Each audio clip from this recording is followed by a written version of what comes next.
Au musée Tchernouski, nous avons la chance d'avoir une belle collection d'art vietnamien et notamment ces céramiques qui nous permettent d'aborder toutes les périodes de l'histoire, depuis la période de Dong Son, la période de Xiaoqi aux alentours de notre ère avec la domination chinoise, et puis l'apogée de l'art de la céramique à l'époque de l'indépendance entre le XIe et le XIIIe siècle.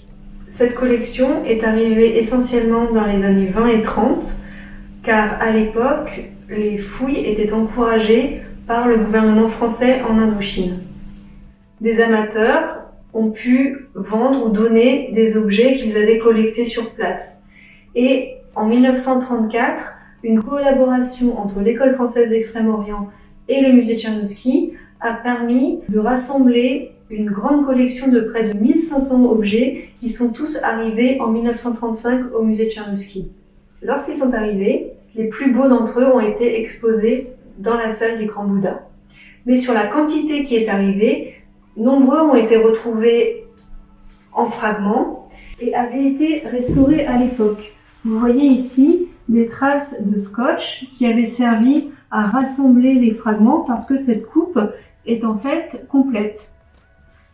Et ici, par exemple, ce bol en forme de tambour a une partie lacunaire qui a été restituée et repeinte, mais vous voyez que la peinture est devenue opaque et a viré de ton.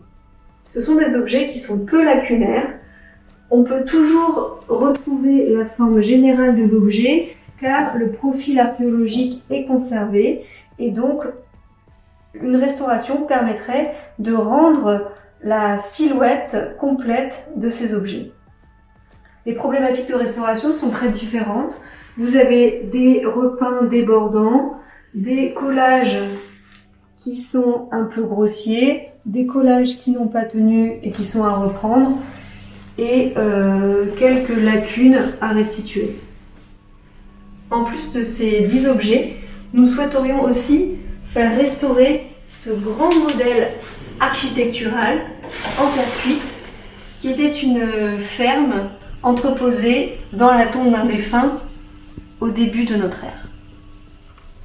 En l'état, ces céramiques ne peuvent pas être présentées au public et elles ne l'ont jamais été.